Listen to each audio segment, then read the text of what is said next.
kita akan terus menyembah Tuhan, menyembah Allah kita. Mari kita katakan, saatku menyembahmu, rohmu bekerja.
untuk membuka kita dalam doa pembukaan.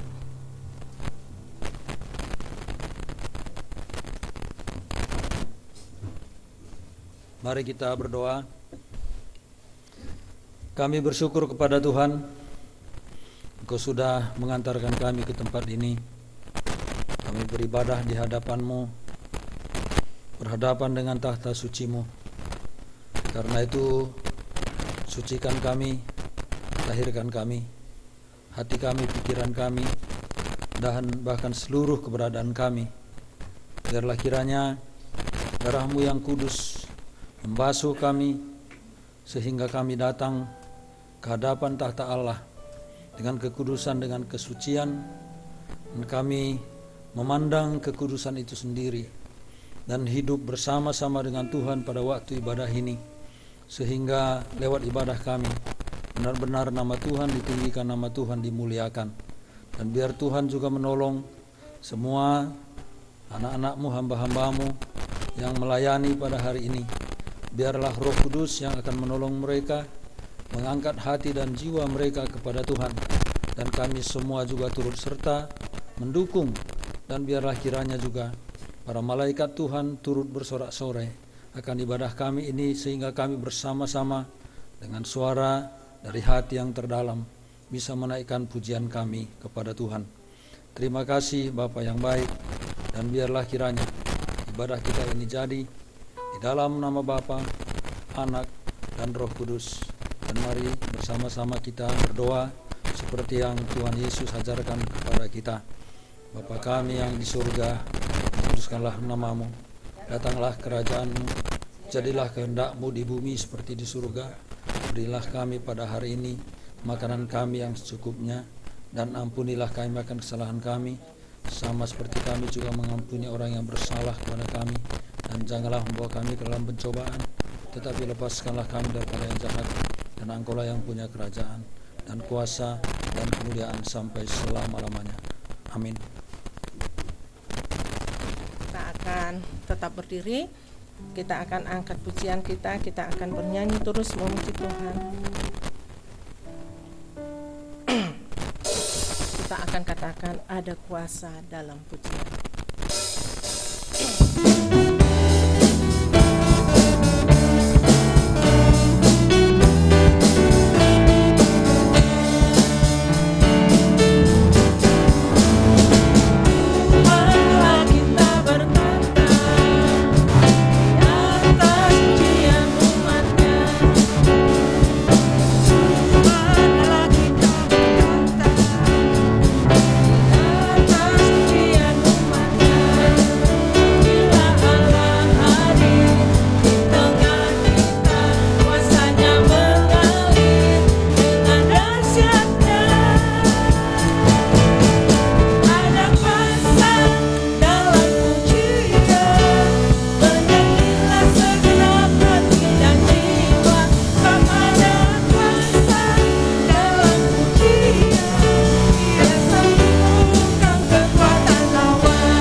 Dalam pujian, tentu di dalam kita setiap bernyanyi memuji nama Tuhan, di situ hadir kuasa Tuhan, di situ ada kuasa Tuhan.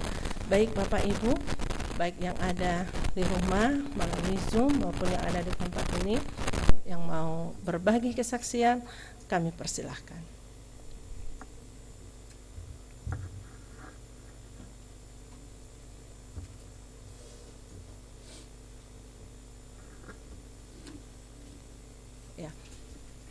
Mari Pak Yopi, apakah Bapak mau bersaksi? Kami persilahkan Pak.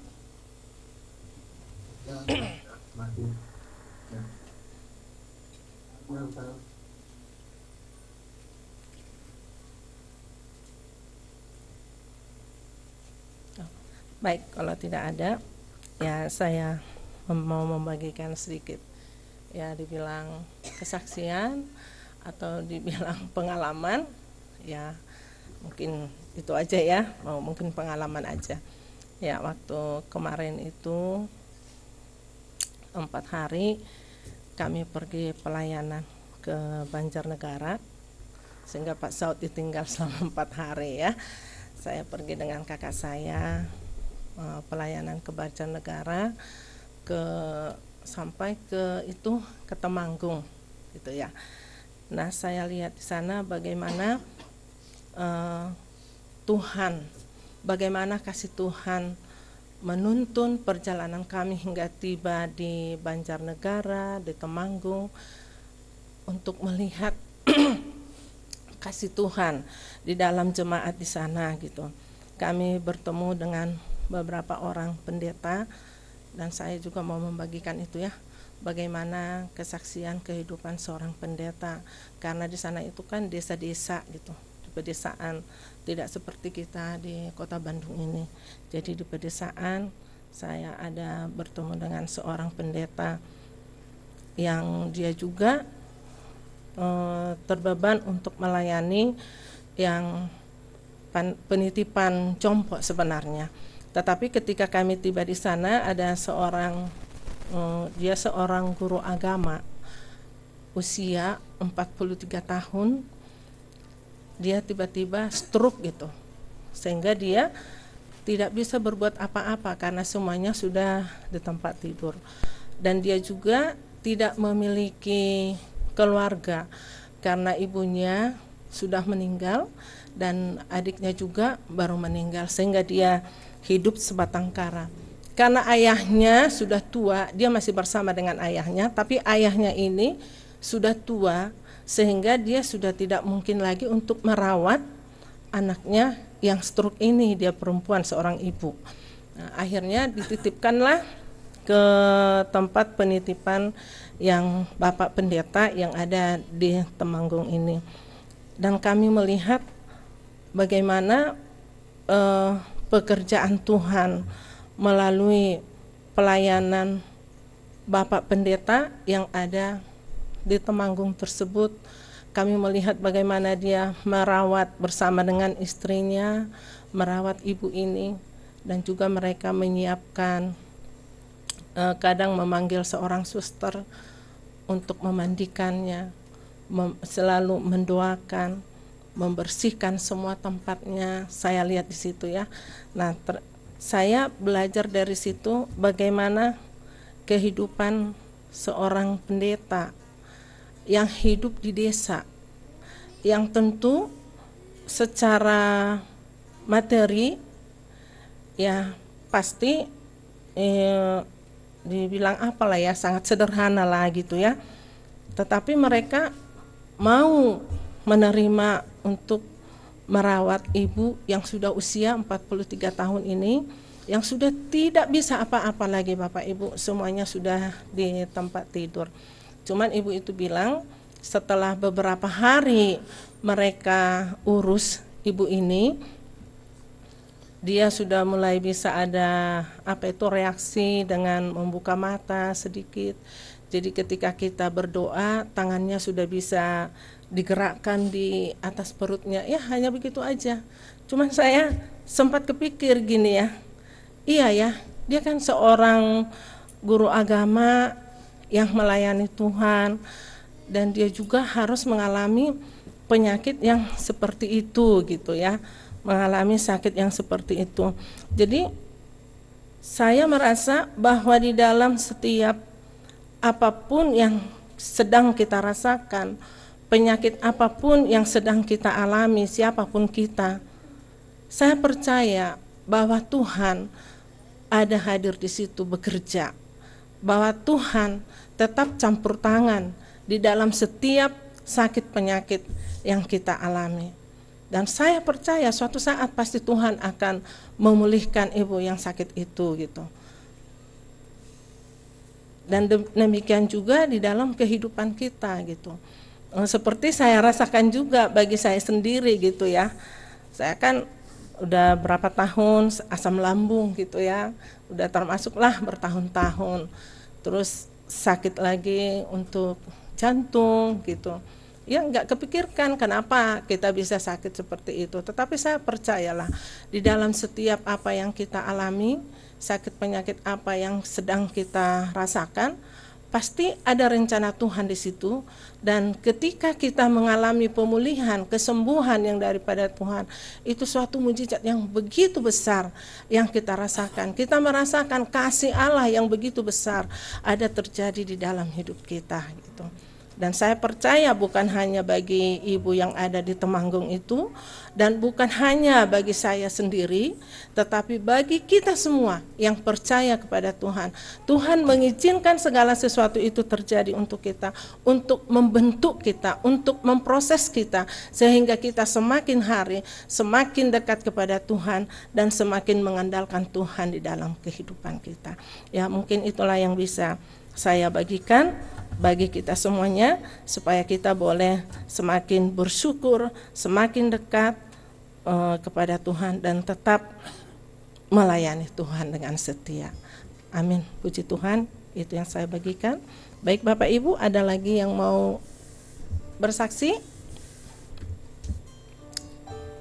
Baik, kalau sudah tidak ada lagi, kita akan lanjutkan ibadah kita. Kita akan mendengarkan firman Tuhan. Mari kita siapkan hati dan pikiran kita.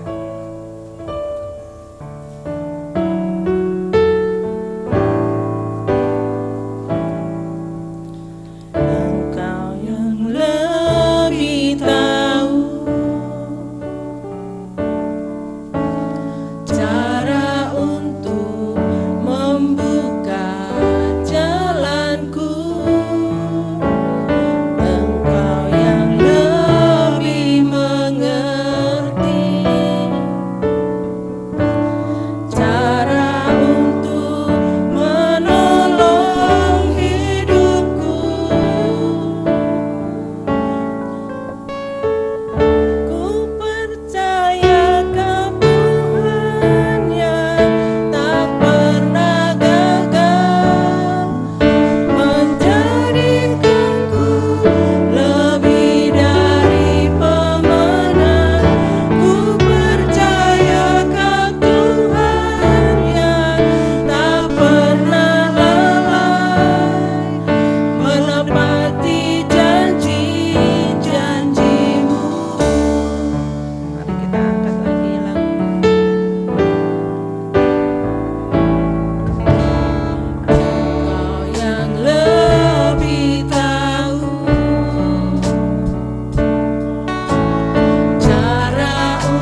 Tuhan Yesus, terima kasih.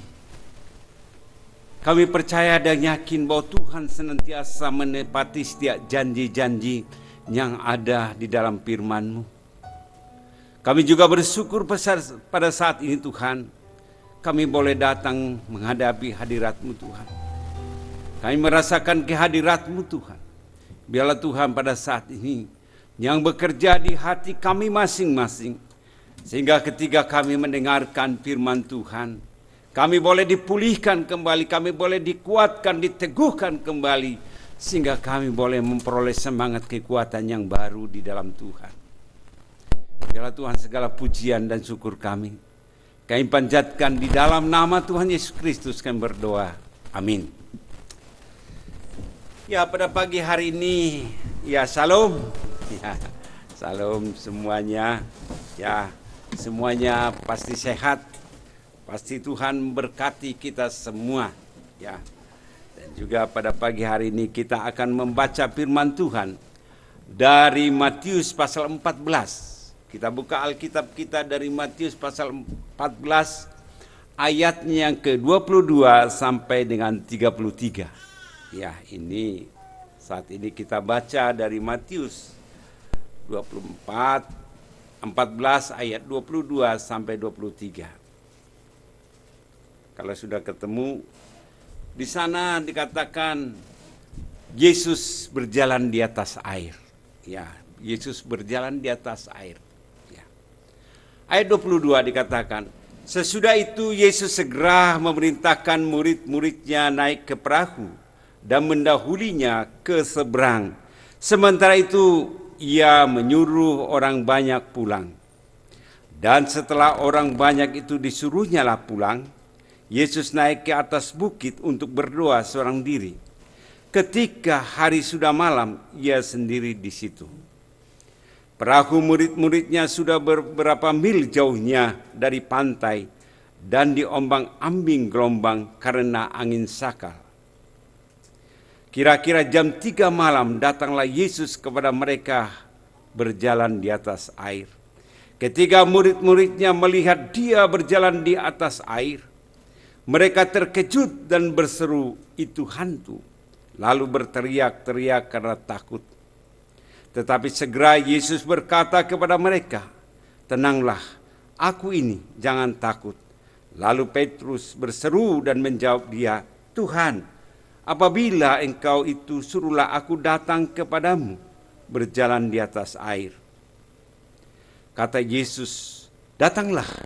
Maka Petrus turun dari perahu dan berjalan di atas air mendapatkan Yesus. Tetapi ketika dirasakannya tiupan angin, takutlah ia dan mulai tenggelam lalu berteriak, Tuhan tolong aku. Segera Yesus mengulurkan tangannya, memegang dia dan berkata, hai orang yang kurang percaya, mengapa engkau bimbang? Lalu mereka naik ke perahu dan angin pun reda. Dan orang-orang yang ada di perahu menyembah dia, katanya, sesungguhnya engkau anak Allah. Demikianlah firman Tuhan. Berbahagialah orang yang mendengarkan firman Tuhan dan juga melakukannya di dalam kehidupannya sehari-hari. Sehingga saya kasih tema pada pagi hari ini adalah iman yang bertumbuh di tengah badai. Iman yang bertumbuh di tengah badai. Saudara-saudara yang dikasihi Tuhan Yesus, hidup ini tidak pernah lepas dari badai atau dari penderitaan. Ya. Badai bisa berupa masalah. Ya. Masalah banyak. Mungkin juga masalah keluarga, masalah pekerjaan, masalah kesehatan, dan juga dalam pelayanan juga seperti yang tadi disaksikan, bahkan pergumulan batin. Bahkan juga boleh dikatakan masalah-masalah yang terjadi pada saat ini. Bahkan banyak orang ketakutan saat ini. Di saat-saat dikatakan ada berita yang mengatakan ada lempengan, istilahnya lembang, apa itu namanya? Ya, sesar lembang akan terjadi, sudah aktif katanya. Nanti orang-orang di Bandung sudah mulai ketakutan. Ya, bahkan juga merasakan karena apa, di Lembang masuk ke Padalarang, masuk ke Cisarua, masuk ke Soreang, itu akan terjadi. Katanya gempa akan terjadi, bahkan dampaknya luar biasa, antara 6,5 getarannya sampai 7 dikatakan.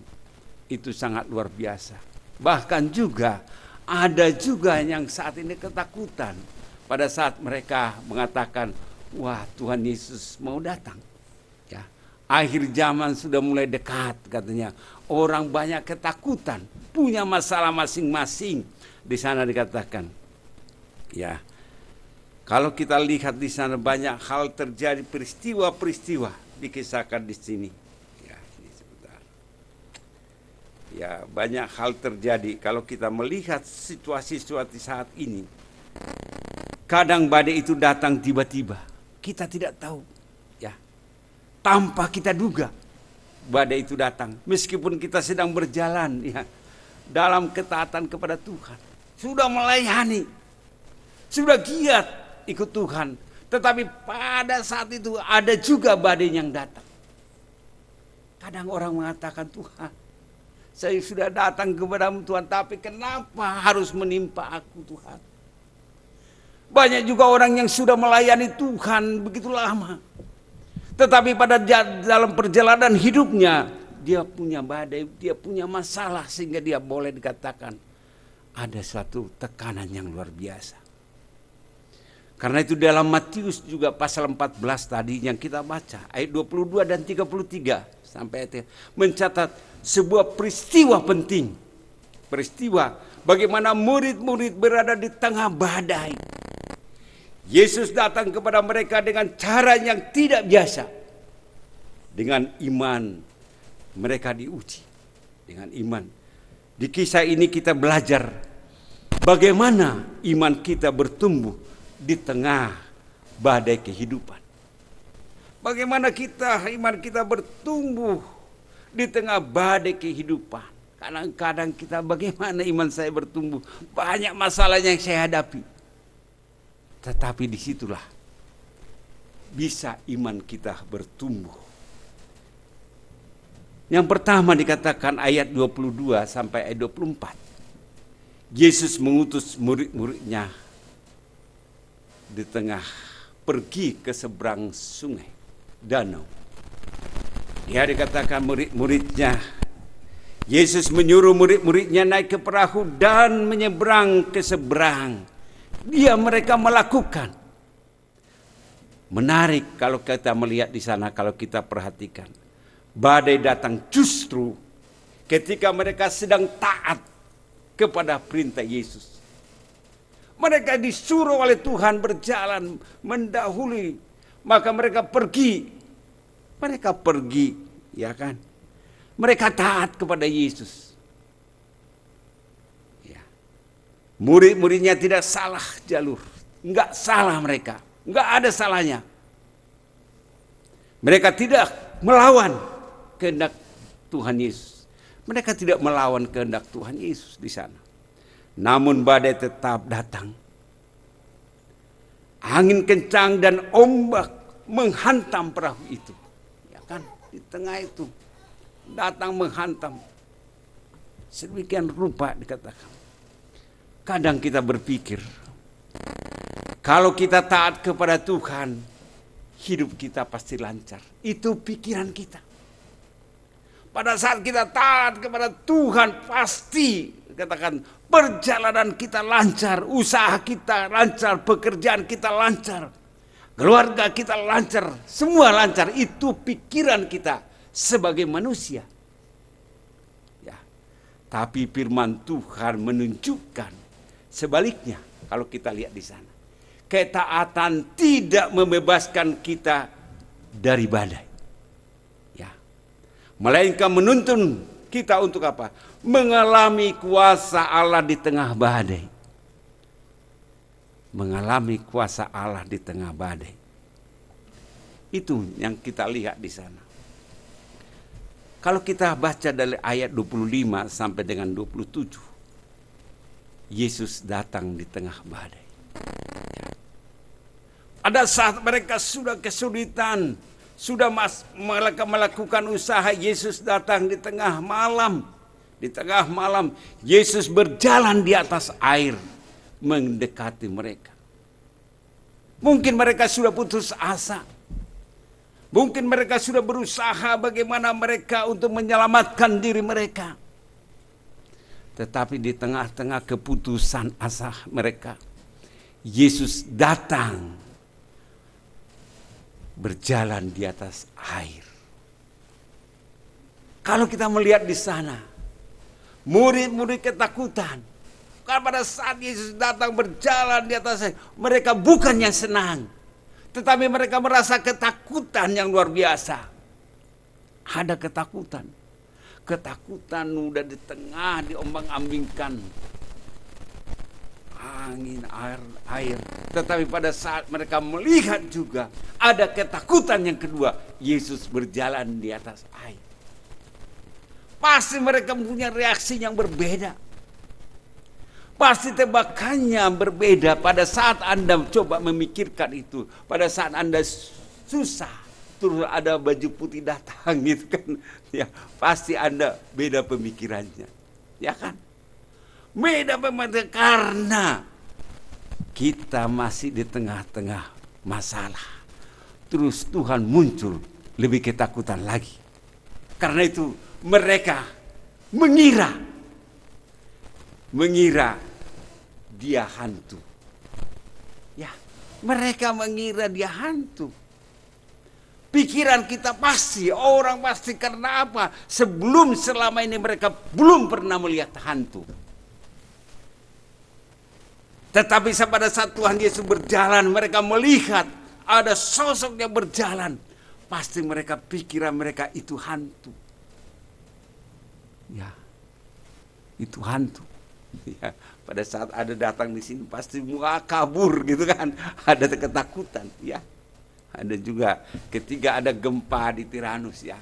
Pas ada ibadah di sana kan. Ada gempa gitu kan. Semua ketakutan, semua keluar lari satu-satu menyelamatkan diri masing-masing. Ya, kalau saya santai aja di dalam gitu kan. Ya, tapi mereka takut. Ada yang kabur ada. Tapi enggak tahu. Mungkin juga seperti mereka ini. Ketika Yesus datang berjalan di atas air, ada orang yang ketakutan mereka begitu. Itu hantu. Padahal kita belum bisa pernah melihat hantu ya. Ya, tapi mereka ketakutan. Tetapi apa? Di tengah-tengah ketakutan mereka, Tuhan mengatakan dengan suara lembut dikatakan, tenang aku ini. Ya, tenang aku ini. Tuhan pasti mengatakan, Tuhan tenang aku ini. Jangan takut. Wah, ini pernyataan bahasa. Di tengah-tengah badai itu bisa, di tengah-tengah penampakan dia, Tuhan katakan tenang aku ini. Ini perkataan yang luar biasa. Jangan takut ya. Ketakutan itu selalu menghantui manusia. Ketakutan itu membuat kita kurang percaya. Ketakutan itu yang ditawarkan oleh dunia ini. Sehingga kita takut untuk apa? Menghadapi kehidupan ini. Kadang kita takut ya. Kadang kita berpikir melihat kenyataan hidup. Murid-murid ini ketakutan. Padahal kalau kita lihat murid-murid ini sudah bersama Yesus dengan 3 tahun. Secara fisik mereka melihat Tuhan Yesus. Tetapi pada saat ada masalah, mereka takut. Mereka bimbang. Tapi katakan, tenang, aku ini jangan takut. Ya. Karena itu kalau kita pikir Yesus sebenarnya hadir bukan hanya di darat. Yesus juga hadir juga di tengah-tengah masalah, di tengah-tengah gelora gelombang yang besar. Tuhan hadir di sana. Jadi yakinlah bahwa kehadiran Tuhan ada di dalam kehidupan kita. Kehadiran Tuhan ada dalam kita. Kehadirannya memberi jaminan kepada kita. Kita tidak menghadapi badai itu seorang diri. Itu harus kita ingat. Kita tidak sendirian menghadapi setiap persoalan hidup kita. Setiap masalah yang kita hadapi, kita yakin bahwa Yesus hadir di tengah-tengah masalah itu. Kalau saya aplikasikan di dalam kehidupan kita, ya, seringkali kita tidak mengenal Yesus di tengah masalah kita. Pada saat ada masalah, kita bukan lari kepada Tuhan. Kadang kita lari kepada hal-hal yang lain. Lari kepada orang, lari kepada ini, lari terus sibuk sekali.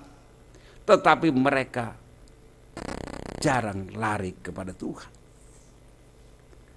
Bahkan juga takut ketika dia berjalan dengan cara yang tidak biasa. Kalau kita lihat.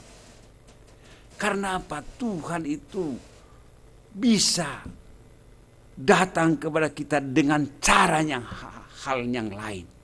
Mungkin yang tidak kita pikirkan.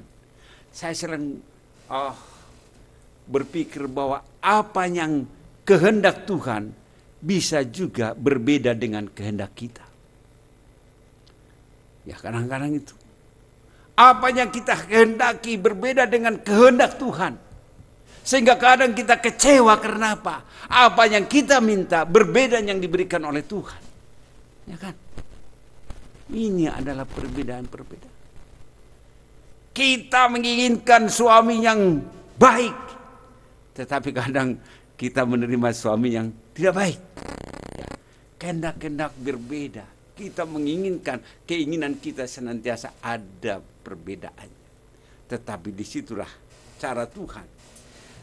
Tetapi janjinya jelas. Kalau kita lihat, janjinya jelas di dalam Matius pasalnya yang ke-28 ayat 20 dikatakan di sana. Aku menyertai kamu senantiasa sampai akhir zaman. Tuhan berjanji kalau pada saat kita sudah percaya kepada Tuhan, Tuhan menyertai kita sampai akhir zaman. Kalau kita sudah tahu itu, kenapa kita takut? Itu pertanyaannya. Kadang kita menjawab, oh karena kita manusia. Memang kita manusia. Tetapi kita manusia sebagai manusia yang dipilih oleh Allah. Yang telah ditentukan oleh Allah. Dan juga yang bahwa Allah berjanji, aku sekali-kali tidak akan meninggalkan engkau. Dan aku sekali-kali tidak akan membiarkan engkau. Tuhan senantiasa menyertai kita. Apapun yang terjadi di dunia ini, yakinlah bahwa Tuhan menyertai kita. Bahwa Tuhan tidak akan membiarkan kita. Walaupun nanti malam kiamat dunia, Tuhan ada di dalam kita. Ya kan? Kenapa kita takut menghadapi masalah dunia ini? Kata Tuhan, tenanglah aku ini. Tenanglah aku ini. Yang ketiga, kalau kita baca ayatnya yang ke-28 sampai 29. Ya. Di sana dikatakan iman yang berani melangkah. Jadi pada saat kita punya iman, kita harus berani melangkah di dalam hidup kita. Kita jangan pasif, tetapi kita harus aktif untuk apa? Meyakini iman kita. Ya kan? Ya.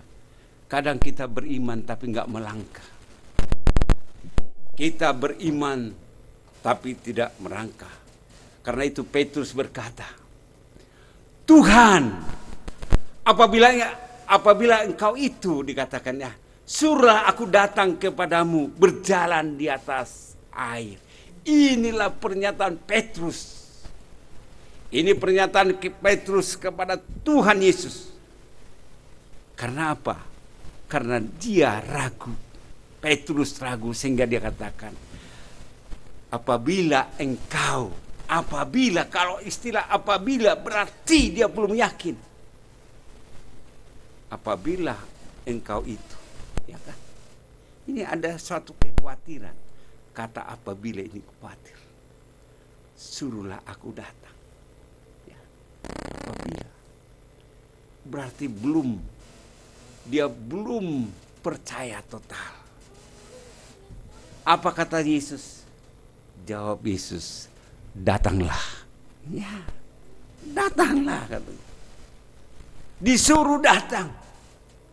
Berarti pada saat kata datanglah berarti aktif. Dia harus datang kepada Yesus. Dia tidak pasif menunggu di perahu, tetapi dia harus menghampiri Yesus yang ada di atas air. Dia harus melangkah, dia harus keluar dari perahu, berjalan. Karena tidak ada seorang pun yang berjalan di atas air, pasti jatuh. Jadi kadang kita punya iman harus melangkah. Datanglah kepada Tuhan Yesus. Berarti harus ada tindakan. Petrus tidak asal nekat, ya. Ia melangkah karena firman Yesus. Dia melangkah, dia datang kepada Tuhan karena apa? Perintah yang dikatakan oleh Tuhan, datanglah. Sehingga dia datang. Ya, ini adalah perintah. Karena itu iman yang sejati berani keluar dari perahu. Berani bertindak, berani keluar dari kenyamanan hidup. Pada saat kita percaya kepada Tuhan, kita harus berani dari kenyamanan hidup kita. Kita harus keluar. Kadang-kadang kita nyaman atas kehidupan kita. Kita harus berani keluar dari kenyamanan hidup kita. Kita bersandar pada janji Tuhan. Di Alkitab banyak janji-janji Tuhan yang diberikan kepada kita. Janji-janji Tuhan itu terus kita pegang, janji Tuhan itu. Kalau saya aplikasikan di dalam kehidupan kita, kadang Tuhan memanggil kita untuk melangkah, ya, dalam iman. Karena iman di dalam Ibrani 11 ayat 1, iman adalah sesuatu yang tidak kita lihat, tetapi ada pengharapan di sana. Iman itu tidak nama, tapi ada suatu pengharapan. Kita berharap bahwa Tuhan akan bertindak di dalam kehidupan kita. Kita harus rela meninggalkan rasa aman kita, mengambil keputusan yang sulit, mengambil keputusan atau masuk dalam pelayanan yang matang. Ya, kita harus boleh dikatakan di sana. Kita harus, kalau itu tetapi iman yang sejati selalu berpegang pada firman Tuhan. Kalau kita beriman, selalu kita berpegang akan firman Tuhan. Karena itu selalu saya bilang, pada saat kita mau kuat, iman kita mau kuat, kita harus membaca firman Tuhan. Firman Tuhan ada di dalam hati kita. Karena dikatakan di dalam Mazmur pasal 19 ayat yang 9, dengan apakah seorang muda mempertahankan kelakuan yang bersih, menjaganya sesuai dengan firman Tuhan. Itulah pegangan khususnya untuk anak-anak muda. Dia harus berpegang firman Tuhan, harus ada di dalam hatinya. Supaya apa? Dia tidak menyimpang. Karena itu Daud katakan, dalam hatiku aku menyimpan janjimu, supaya aku tidak menyimpang. Jadi firman Tuhan itu harus kita simpan dalam hati kita. Supaya apa? Supaya kita tidak terhanyut oleh kedagingan. Kalau kita melihat akhir hari ini, banyak tawaran-tawaran yang ditawarkan oleh dunia. Kalau kita baca, coba kita buka dalam 1 Yohanes pasal 2 ayat 15. Ini tawaran. Kalau kita bisa baca 1 Yohanes pasal 2 ayat 15 sampai 16. Ya. Saya bacakan, janganlah kamu mengasihi dunia. Ini tawarnya. Dan apa yang ada di dalamnya. Jika orang mengasihi dunia, maka kasih akan Bapa tidak ada di dalam orang itu. Ayat 16 dikatakan di sana. Sebab semua yang ada di dalam dunia, yaitu keinginan daging dan keinginan mata serta keangkuhan hidup, bukan berasal dari Bapa, melainkan dari dunia ini. dunia ini menawarkan hal-hal ini. Karena itu tidak salah kalau kita melihat banyak hal, banyak orang yang menyimpang jauh dari Tuhan karena tawaran dunia ini. Ya kan? Tawaran dunia ini sangat menggiurkan. Tawaran dunia ini sangat menarik. Kalau tidak menarik, orang tidak akan tertarik. Ya kan? Ditawarkan yang menarik. Ya kan? Jadi sekarang itu boleh dikatakan cuman klik datang, ya kan. Apa yang kita inginkan cuman dipencet, udah datang di depan rumah, ya kan. Keinginan-keinginan itu sehingga orang saat ini tidak bisa mengontrol dirinya, ya, tidak bisa menjaga. Karena itulah banyak saat ini banyak pendeta yang stroke. Banyak juga pendeta yang, karena apa? Karena tawaran dunia sangat menarik sekali. Kalau Anda baca di dalam Kejadian pasal 3 ayat 6, kenapa Hawa itu bisa jatuh? Karena pertama karena makanan. Makanan itu sangat menarik, yang sedap dilihat, yang sedap pula dipandang, semakin menarik. Nah, itu yang terjadi. Ya kan? Mungkin Hawa sudah bosan makan buah yang di pinggir-pinggir. Udah bosan katanya. Sehingga dia melihat buah yang di tengah, cukup menarik. Ya kan? Di dalam kehidupan kita juga gitu. Kadang kita bosan. Datang ke gereja, datang apa, sehingga hal-hal yang menarik, sehingga kita bisa jatuh. Ya. Karena itu kita harus punya iman yang sejati. Kita harus mempersiapkan diri kita dengan beriman. Kalau kita lihat lagi ayat 30 sampai 31. Iman yang goyah karena fokus beralih. Iman kita bisa goyah karena fokus beralih. Kita sudah beriman tapi kita fokusnya beralih. Ya. Saat Petrus melihat angin dan ombak, ia mulai tenggelam. Ya. Di dalam perjalanan itu saya lihat Petrus bisa berjalan di atas air. Tetapi pada saat dia melihat ada ombak, ada angin, ya, ia mulai jatuh. Ya. Dia mulai jatuh. Pada saat kita beralih, pandangan kita beralih dari Yesus kepada hal-hal dunia, maka disitulah banyak orang jatuh. Seperti Hawa, pada saat dia sudah mulai pandangannya berubah, yang tadinya ke pinggir, ke tengah, dia beralih, dia melihat yang lain, mulai dia beralih, melihat yang lain, disitulah orang jatuh. Beralih dengan apa? Tawaran dunia. Ya kan? Beralih kepada, boleh dikatakan tawaran dunia. Tetapi pada saat itu katakan, pada saat Petrus mengatakan, Tuhan tolong. Pendek kata-kata Petrus, 2 Petrus itu, Tuhan tolong. Tuhan tolong, saya mau tenggelam. Artinya di sana Petrus sadar apa yang dia lakukan. Petrus sadar sehingga dia minta tolong kepada Tuhan. Tuhan tolong. Dia bukan minta tolong kepada murid-murid yang di perahu. Dia tidak minta tolong kepada, tapi Tuhan kata Tuhan tolong. Itulah yang penting. Tuhan tolong. Apa yang dilakukan Yesus? Tuhan Yesus segera mengulurkan tangannya dan berkata, Tuhan mengulurkan tangannya.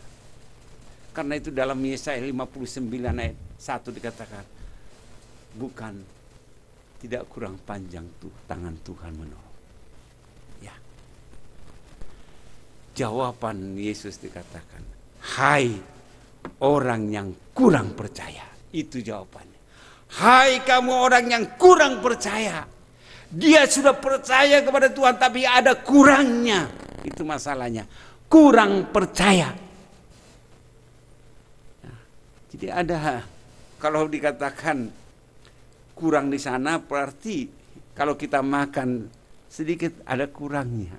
Wah enak, tapi kurang. Kalau namanya kurang, pasti ada masalah. Ya kan? Ya. Kurang uangnya, kurang makannya, kurang, ya kan? Tuhan katakan, hai kamu, hai orang yang kurang percaya. Berarti segala sesuatu yang kita alami karena kita kurang percaya. Kurang percaya kepada Tuhan. Kalau kita kurang percaya, disitulah ada kebimbangan. Benar enggak ya? Kalau kita lihat di dalam Yakobus pasal 1 ayat 6. Orang yang bimbang, orang yang mendua hati, tidak mendapat apa-apa. Ini masalahnya. Kalau kita kurang. Jadi Tuhan menghendaki kita, percayalah. Jangan ada kurangnya. Amin. Percaya, jangan ada kurangnya. Itu yang diharapkan Tuhan. Percayalah bahwa Tuhan mencukupkan Anda. Percayalah bahwa Tuhan hadir dalam keluarga Anda. Percayalah bahwa segala sesuatunya Tuhan lihat. Tuhan juga menyediakan segala sesuatunya. Maka itu yang diharapkan oleh Tuhan. Percaya, jangan bimbang. Ya. Karena itu kalau kita lihat, selama mata Petrus tertuju kepada Yesus, ia bisa berjalan di atas air. Selama matanya tertuju, dia bisa fokus. Kalau Anda nanti di rumah bandingkan dengan Ibrani pasal 12 ayat 1 dan 2. Mata kita tertuju kepada Tuhan. Kalau mata kita tertuju kepada Tuhan, maka kita akan tetap memandang Yesus.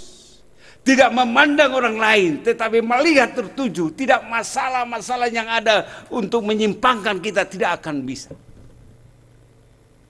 Mata tertuju kepada Yesus. Dia bisa melangkah di atas air.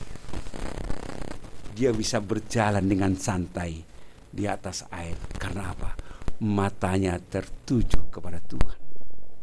Ya. Selagi dia memandang bisa berjalan. Saat dia fokus pada masalah, imannya goyah. Ya kan?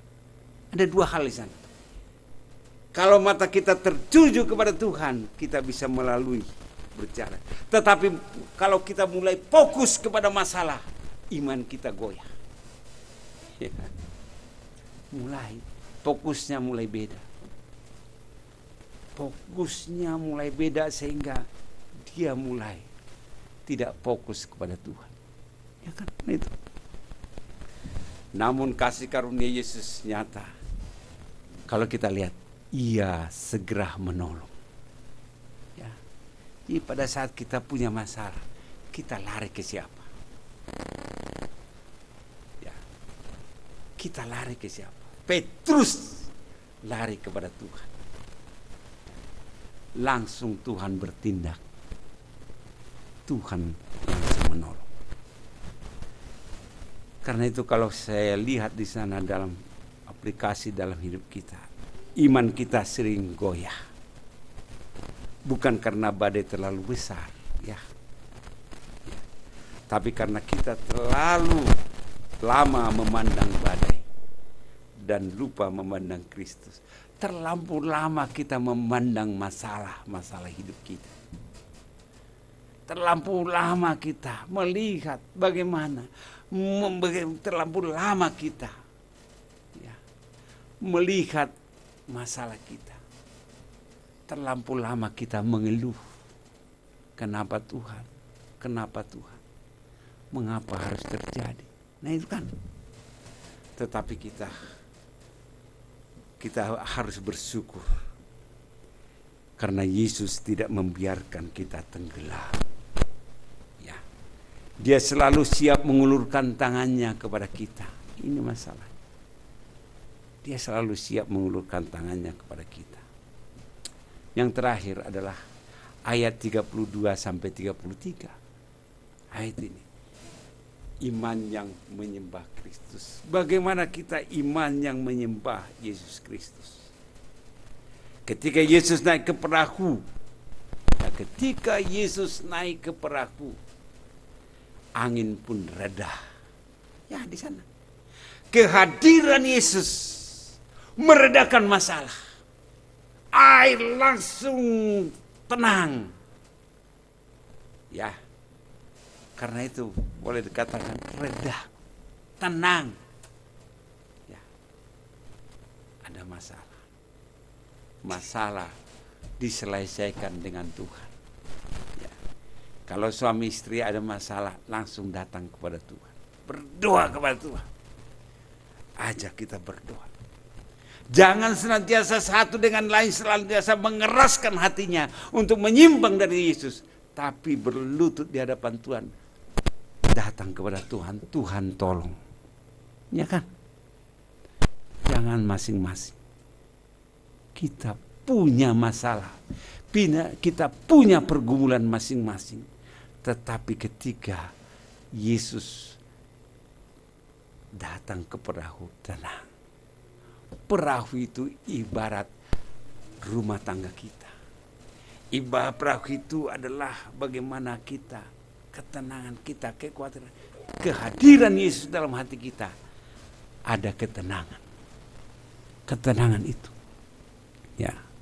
Ketenangan itu kehadiran. Karena itu reaksinya apa? Murid-murid tersungkur dan berkata. Murid-murid tersungkur. Padahal mereka selama ini sudah melihat Tuhan Yesus. Pada saat itu ketika mereka mengalami mujizat, mereka tersungkur. Baru dikatakan sesungguhnya engkau anak Allah. Ya. Sesungguhnya engkau anak Allah. Kenapa mereka mengatakan?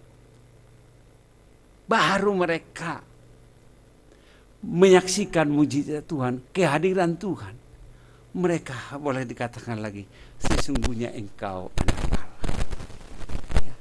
Kalau dikatakan seperti ini gimana? Sesungguhnya engkau anak Allah. Ya.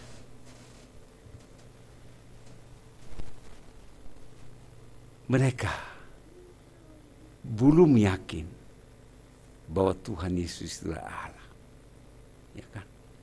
Tapi Yesus, kehadiran Yesus menendangkan hati mereka. Karena itu badai berhenti bukan karena kekuatan murid-muridnya, tetapi karena kehadiran Yesus di dalam perahu itu. Ya. Tujuan akhir dari badai adalah supaya kita lebih mengenal dan menyembah Tuhan. Jadi pada saat kita punya pergumulan, punya masalah, punya gelombang kehidupan ini, yakinlah Tuhan sedang membuat Anda bertumbuh iman Anda. Iman Anda akan bertumbuh.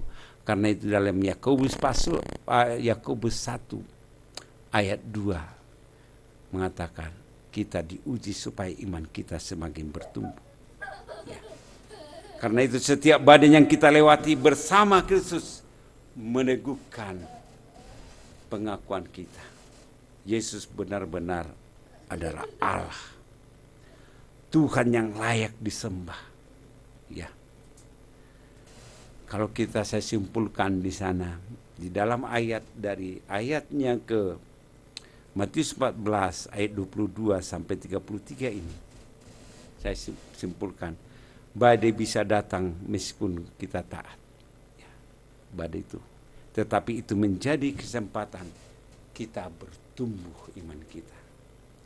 Yesus selalu hadir di tengah-tengah badai, memberikan ketenangan bagi kita. Karena itu iman yang sejati berani melangkah berdasarkan firman Tuhan. Iman bisa goyang saat fokus bergeser. Jadi kalau fokus kita bergeser, iman kita bisa goyah. Tetapi Yesus selalu bersiap menolong pada saat kita datang kepada Dia. Tujuan akhir badai adalah supaya kita semakin menyembah Kristus dalam hidup kita. Jadi kita bisa melihat saat ini bagaimana iman kita. Setiap persoalan dan setiap masalah yang kita hadapi sebenarnya itu supaya iman kita bertumbuh di dalam Yesus. Sehingga kita tidak goyah menghadapi segala sesuatu peristiwa-peristiwa yang ada di dalam dunia ini. Karena peristiwa-peristiwa yang ada di dalam dunia ini sudah tercatat di dalam Alkitab. Ya, tidak aneh. Kalau peperangan terjadi, itu sudah dibuatkan dalam Alkitab. Kalau penderitaan datang, itu sudah dibuatkan dalam Alkitab. Sehingga pada saat kita membaca Alkitab, firman Tuhan ada dalam hidup, kita akan tenang hidup kita. Tidak dipengaruhi oleh keinginan-keinginan dunia ini. Ya, kita fokus pada Tuhan. Sehingga pada saat kita nanti mengikuti perjamuan kudus, kita siapkan hati kita. Kita katakan, Tuhan, saya percaya bahwa Tuhan Yesus telah mati di salib untuk menebus dosa-dosa saya. Karena itulah yang dikatakan oleh firman Tuhan dalam 1 Petrus 2 ayat 24. Dia sendiri telah memikul dosa kita di dalam tubuhnya di kayu salib, supaya kita yang telah mati terhadap dosa hidup untuk kebenaran. Oleh bilur-bilurnya engkau telah sembuh. Tuhan Yesus berkorban mati untuk kita, untuk menebus segala dosa-dosa kita. Sehingga pada saat kita mengikuti perjamuan kudus ini, kita bersekutu bersama-sama dengan Tuhan. Kita bisa menikmati kehadirat Tuhan. Karena kita tahu, kita baca dalam Alkitab, ketika Tuhan Yesus tiba di Yerusalem, besoknya menghadapi penyaliban, Dia mengadakan persekutuan dengan murid-muridnya. Dia mengadakan suatu, boleh dikatakan, perpisahan dengan murid-muridnya.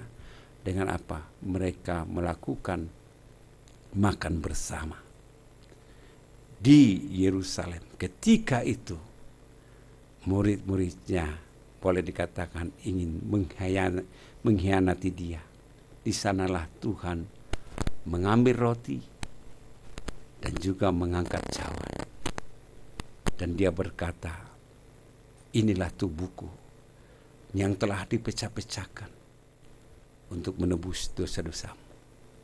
Bahkan Dia mengangkat cawan dan berkata, inilah darahku yang telah ditumpahkan untuk menebus segala dosa-dosamu. Maka pada saat ini, pada saat nanti kita ikut perjamuan, kita berdoa masing-masing. Tuhan, terima kasih. Engkau telah melayakkan aku untuk ikut perjamuan kudus bersama-sama dengan Tuhan. Biarlah segala sesuatu apa yang pergumulanku, masalahku, aku serahkan kepada Tuhan. Ya, kita akan angkat pujian, pemain musik kita. Ya, saya persilakan hambanya Pak Nelson juga untuk juga membagikan perjamuan kudus, sehingga kita bisa ikut perjamuan kudus saat ini. Ya.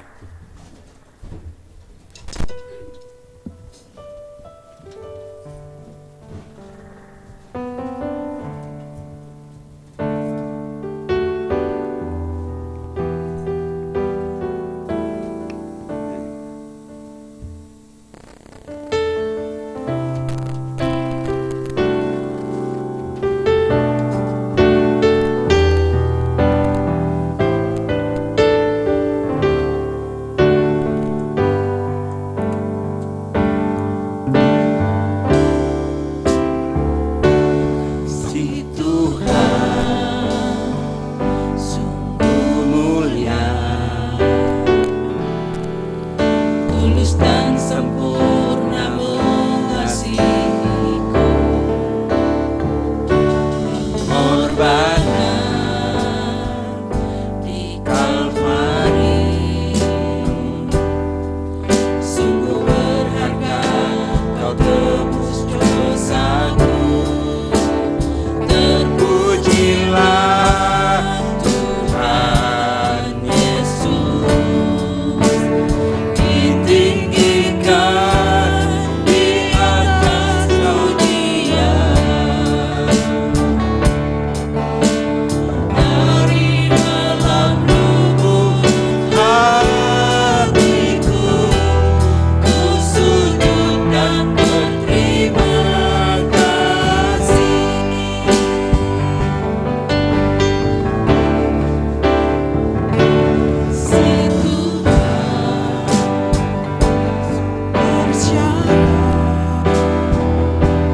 Mari kita berdoa masing-masing. Katakan, Tuhan, saya mau ikut perjamuan dengan Tuhan. Bila ada salah dan dosa yang kami lakukan, Tuhan, di dalam pikiran kami, di dalam perkataan kami, Tuhan, ampuni kami, Tuhan, kuduskan kami, sehingga pada saat ini kami layak untuk mengikuti perjamuan kudus bersama-sama dengan Tuhan. Terima kasih, Tuhan. Biarlah Tuhan Yesus yang melawat kami masing-masing, Tuhan. Sehingga pada saat kami ikut perjamuan kudus ini, Tuhan, kami boleh Tuhan berkati, kami boleh Tuhan pulihkan, kami boleh Tuhan tolong kami satu persatu, Tuhan. Setiap masalah dan pergumulan hidup kami mau tinggalkan di tempat ini, di rumah-Mu ini, Tuhan, di kaki-Mu, Tuhan. Terima kasih. Ketika Tuhan Yesus mengadakan perjamuan kudus bersama murid-muridnya, Dia mengambil roti dan mengangkat. Dia berkata, inilah tubuhku yang telah dipecah-pecahkan untuk menebus dosa-dosamu.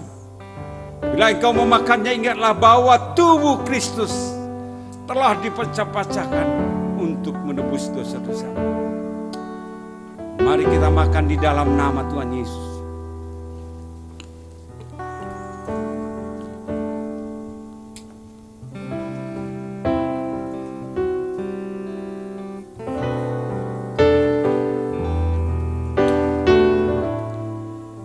Tuhan Yesus, kami bersyukur pada saat ini. Engkau telah menyerahkan hidup-Mu, bahkan juga fisik yang Tuhan saat ini, yang kami makan. Biarlah Tuhan juga memberkati, Tuhan.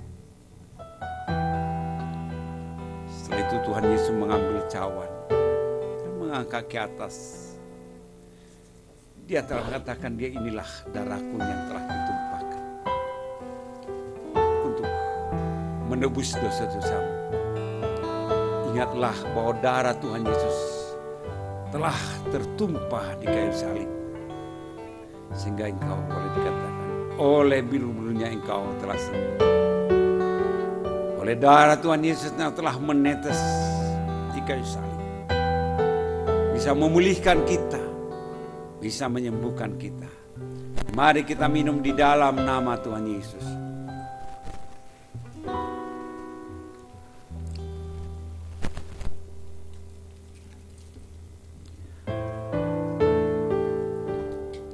Bapa di surga, terima kasih pada saat ini, Tuhan.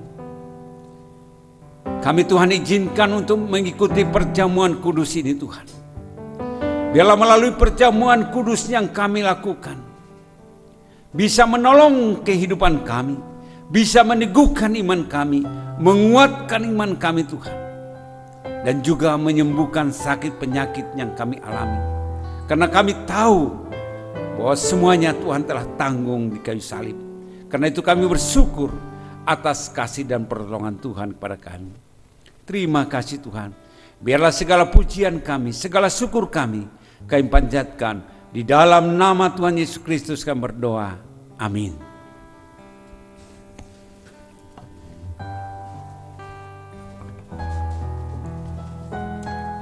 Terima kasih untuk firman Tuhan yang sudah disampaikan oleh hambanya Pendeta Saud Siombing.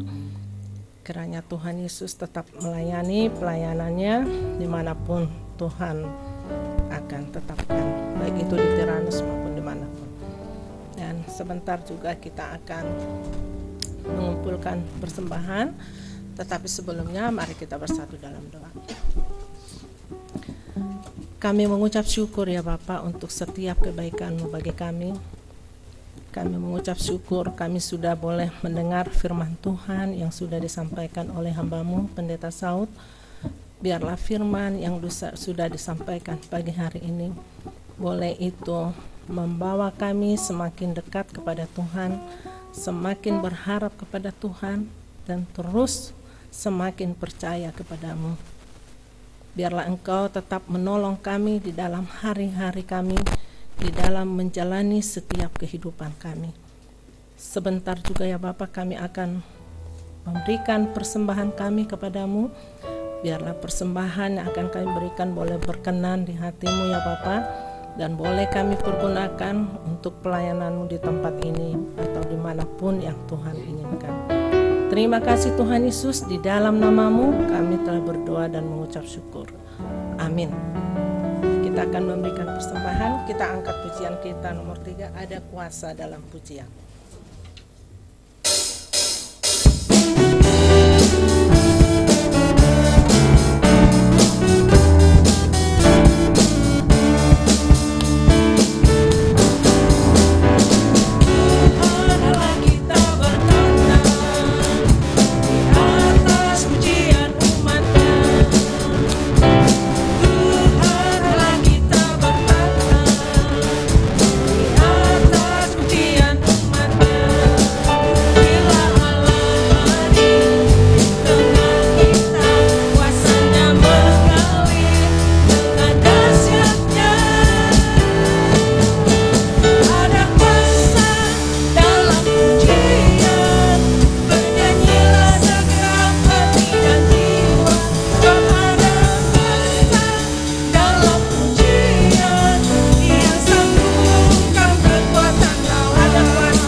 Salam, Bapak Ibu, kita akan mendengarkan warta.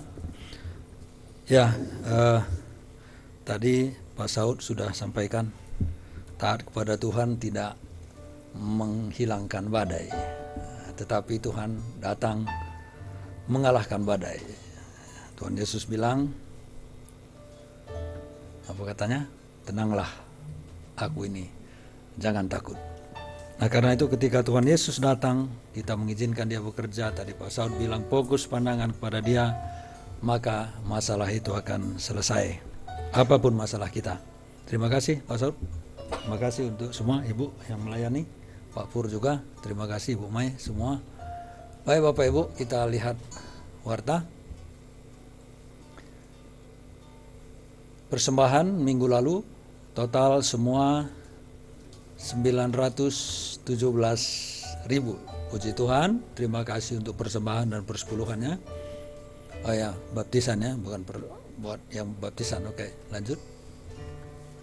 Yang berulang tahun, ya, ada Ibu Ade pada tanggal 1, ada Jojo tanggal 1 juga, Pak Pur tanggal 23. 13. Ini kecamatannya ini. 13 ya. Lalu Ernest ya, tanggal 14. Ada lagi terus? Hah? Alfon ya, Alfonsius Rainer ya. Kayak selamat ulang tahun. Ada lagi? Oh ya, nah ini dia nih. Tanggal 1 September 23 tahun menikah. Saya heran juga kenapa kok dia tahan sama saya gitu. Ya, oke, terima kasih. Oke, lanjutkan. Yang bertugas Bapak Ibu minggu depan bisa dilihat semua ya. Oke, silakan mempersiapkan diri ya pada tanggal 14. Oke, lihat. Silakan lanjutkan. Ya seperti biasa Bapak Ibu, kita masih bisa terus mendengarkan khotbah Pak Yopi di Radio CP 103.5 FM.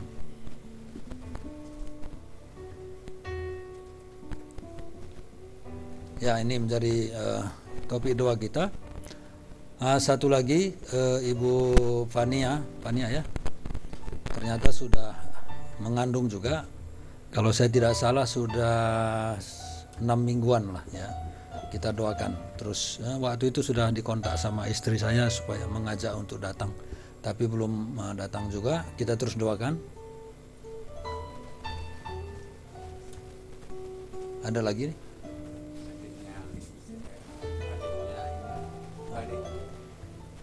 Oh, ya. Kapan? Oh, saya belum lihat yang di Bali itu. Yang di Bali. Oh. Oke, baik Bapak Ibu, kita berdoa. Kami berterima kasih kepada Tuhan karena seberat apapun tantangan hidup kami, sebesar apapun badai yang menimpa, Engkau selalu siaga dan mengatakan, tenanglah, aku ini, jangan takut. Tapi Tuhan, kadang kami bimbang ketika gelombang hidup itu ada. Fokus kami sering terlalu lama kepada gelombang itu, kepada badai itu, bukan kepadamu yang bahkan berjalan di atas badai itu sendiri. Engkau memaklumi kami di dalam kegagalan kami untuk percaya 100%, percaya total kepada Tuhan. Walaupun Engkau menegur kami, tetapi itu adalah teguran belas kasihan. Teguran yang penuh dengan perhatian. Dan Bapa, ampuni kami ketika kami kadang gagal sepenuhnya percaya kepada Tuhan, ketika badai hidup kami sedang menerpa. Dan melalui firman-Mu Engkau mengajari kami supaya kami tidak nyaman di atas perahu kami, tapi kami harus bersandar kepada iman yang Engkau sendiri tuliskan di dalam firman-Mu. Terima kasih Tuhan untuk firman Tuhan, terima kasih untuk hamba-Mu yang sudah menyampaikan. Berkati kami semua, berkati hamba-Mu, kesehatannya, pelayanannya, keluarga, semuanya. Dan berkati juga saudara-saudara kami yang melayani kami pada hari ini. Terima kasih. Dan juga Pak Pur yang terus akan berjuang untuk mengupload. Biarlah Tuhan juga memberkati. Dan kami berharap supaya yang ada di YouTube itu hari lepas hari Tuhan terus pakai itu menjadi alat-Mu. Bukan jumlah orang banyak, tetapi seberapa banyak yang akhirnya diteguhkan. Itulah yang kami harapkan. Terima kasih Bapa yang di surga, kami juga berdoa kepada-Mu untuk bangsa dan negara kami. Tuhan tolong, karena bangsa kami ini sedang menghadapi krisis dan bahkan seperti ada pertarungan. Dan di balik semua ini kami yakin bahwa ada kuasa-kuasa kegelapan yang bekerja, yang ingin mengacaukan bangsa ini, yang menunggangi orang-orang yang tidak mencari cinta damai, tetapi mungkin mencari keuntungan dari semua yang keadaan. Biarlah Tuhan kiranya mematahkan setiap siasat, setiap kekuatan yang memecah belah bangsa ini. Dan biarlah kiranya damai sejahtera dari Kristus yang memerintah. Karena itu di tengah kepanikan, di tengah kekalutan, biarlah seruan kami kepadamu semakin nyaring, kami sebagai umat-Mu. Dan juga dengarkanlah seruan orang-orang yang bukan beralamat kepadamu, tetapi orang-orang yang menyadari adanya Sang Maha Kuasa, Sang Maha Pencipta. Dengarkanlah seruan mereka juga Bapa. Dan di tengah-tengah situasi ini kami rindu kuasa Tuhan nyata. Orang-orang yang berputus asa, yang tidak lagi memiliki kepastian, yang diperhadapkan dengan keraguan, biarlah kiranya dia bertemu dengan Tuhan sebagai batu karang yang teguh menjadi pondasi hidup. Kami mohon belas kasihan Tuhan, Kau melawat bangsa ini dengan cara-cara-Mu, melalui umat-Mu, melalui kuasa adik kodrati dari-Mu. Mohon Tuhan bekerja terus. Terima kasih ya Bapa, berkati pemimpin kami, pemerintah kami. Tolong pemerintah di pusat supaya kompak memajukan bangsa ini. Orang-orang yang menyimpang, yang ingin melawan pemerintah, khususnya yang ada di dalam kabinet, agar mereka berubah, mengikuti keinginan luhur untuk membangun bangsa ini. Kami mohon belas kasihan Tuhan. Hanya Engkau satu-satunya yang sanggup menyelamatkan bangsa kami. Kekuatan manusia tidak akan mampu dengan begitu kompleksnya masalah. Tetapi bila Tuhan yang berdaulat itu hadir di sini, di negeri ini, di pemerintahan kami, maka masalah itu akan selesai. Karena itu kami serahkan semua ke dalam tangan-Mu. Bagi orang yang berduka karena dampak dari demo-demo kemarin, bagi mereka yang masih trauma, supaya Tuhan kiranya memberikan kepada mereka penghiburan dan pemulihan. Bagi mereka yang dirugikan secara material, kiranya Tuhan menolong mereka supaya tidak berputus asa, tetapi tetap memiliki pengharapan bahwa rezeki mereka masih ada ke depan. Terima kasih ya Bapa, kami juga berdoa kepadamu atas berita-berita tentang Sesar Lembang. Kiranya kami tidak takut, karena satu-satunya tempat perlindungan paling aman adalah di dalam Tuhan. Bukan gedung yang kokoh, bukan daerah yang jauh dari bencana. Karena bila Engkau menyatakan kuasa-Mu, bahkan di dalam bencana itu sendiri pun kami bisa bebas. Sama seperti Daniel di gua singa. Sama seperti Sadrak, Mesak, dan Abednego di perapian yang menyala-nyala. Terima kasih karena janji firman Tuhan itu teguh dan kami bisa berpegang kapanpun, bahkan dalam segala situasi yang terburuk sekalipun.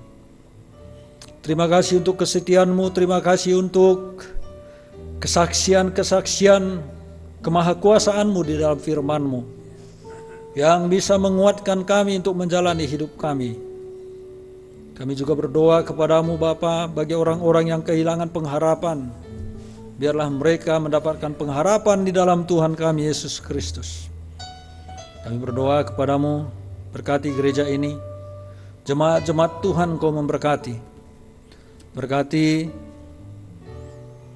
gembala sidang kami Tuhan, biarlah tetap sehat dan semua tim pengembalaan Kau memberkati. Biar kami bersatu hati, terus melayani bersama-sama.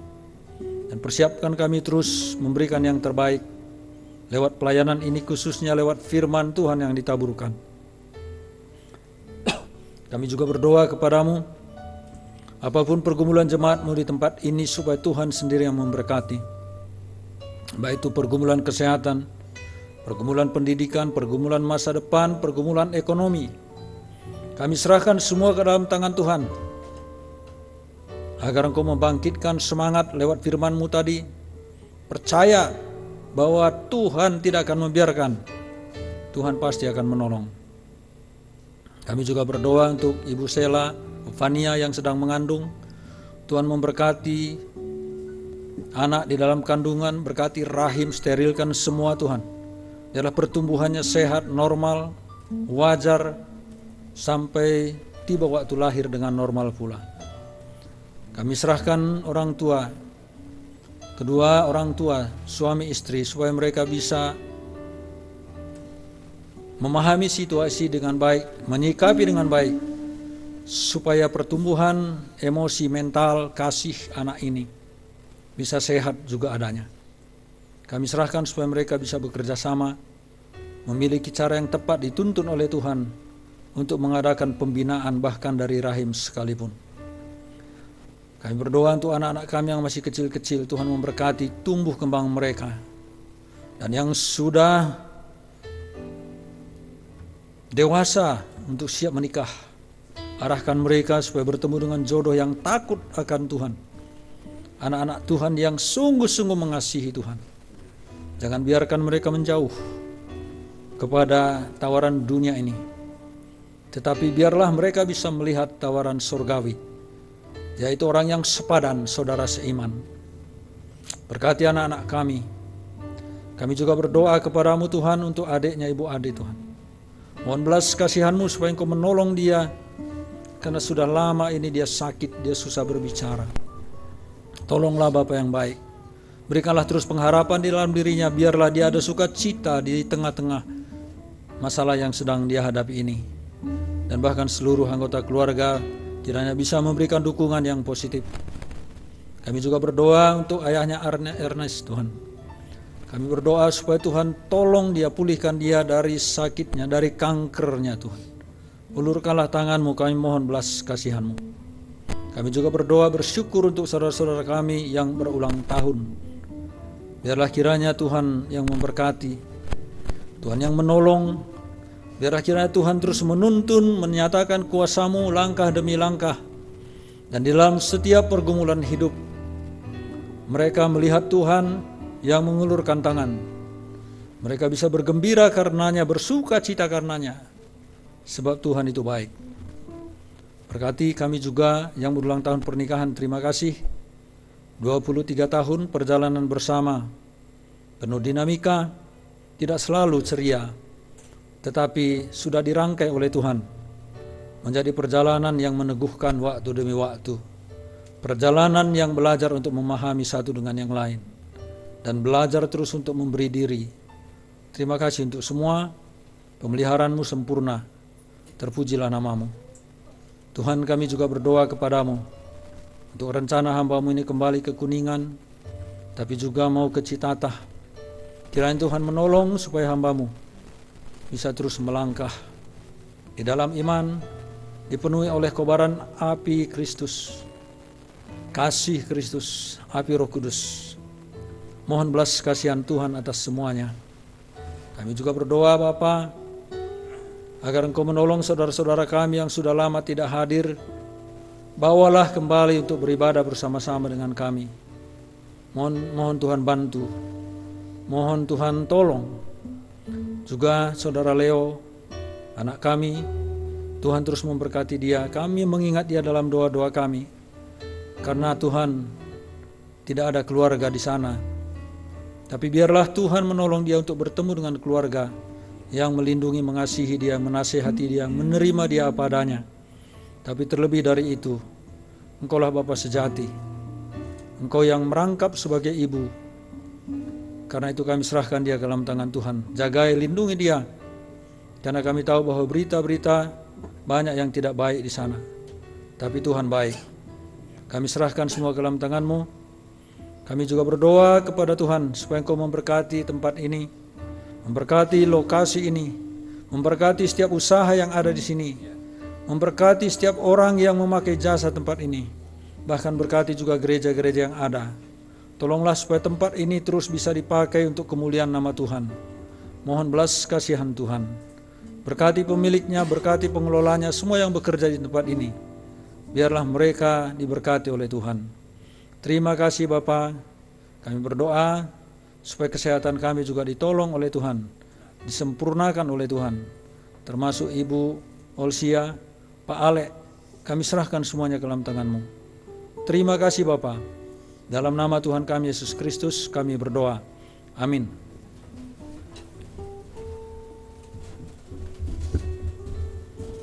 Mari kita bangkit berdiri, kita mengatakan pengakuan iman rasuli. Aku percaya kepada Allah, Bapa yang Maha Kuasa, Khalik langit dan bumi, dan kepada Yesus Kristus anaknya yang tunggal Tuhan kita, yang dikandung daripada Roh Kudus, lahir dari anak darah Maria, yang menderita sengsara di bawah pemerintahan Pontius Pilatus, disalibkan, mati dan dikuburkan, turun ke dalam kerajaan maut, pada hari yang ketiga bangkit pula dari antara orang mati, naik ke surga, duduk sebelah kanan Allah, Bapa yang Maha Kuasa, dan akan datang dari sana untuk menghakimi orang yang hidup dan mati. Aku percaya kepada kudus, gereja yang kudus am, persekutuan orang kudus, pengampunan dosa, kebangkitan daging, dan hidup yang kekal. Amin. Jemaat yang dikasihi Tuhan, pulanglah dengan damai. Biarlah setiap firman yang telah didengarkan boleh Tuhan materaikan di hati kami masing-masing, sehingga sepulang dari tempat ini kami terus mempunyai pengharapan yang daripada Tuhan. Iman kami semakin bertumbuh di dalam Tuhan. Dan terimalah jemaat dikasih Tuhan, terimalah berkat yang daripada Tuhan. Tuhan memberkati engkau dan melindungi engkau. Tuhan menyinari engkau dengan wajahnya dan memberi engkau kasih karunia. Dan Tuhan menghadapkan wajahnya kepadamu dan memberi engkau damai sejahtera yang daripada Tuhan. Amin.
Kiranya ibadah kami pada pagi hari ini boleh itu semua untuk kemuliaan bagi nama Tuhan. Dan sebentar juga kami akan pulang ke tempat kami masing-masing. Biar penyertaan pertolongan-Mu tetap ada bersama-sama dengan kami di dalam menjalani setiap kehidupan kami dimanapun dan kemanapun kami melangkah. Di dalam nama Tuhan Yesus kami berdoa. Amin. Selamat hari Minggu, Tuhan Yesus memberkati. Selamat hari Minggu Pak Yopi, Bu Yani. Tuhan berkati Pak.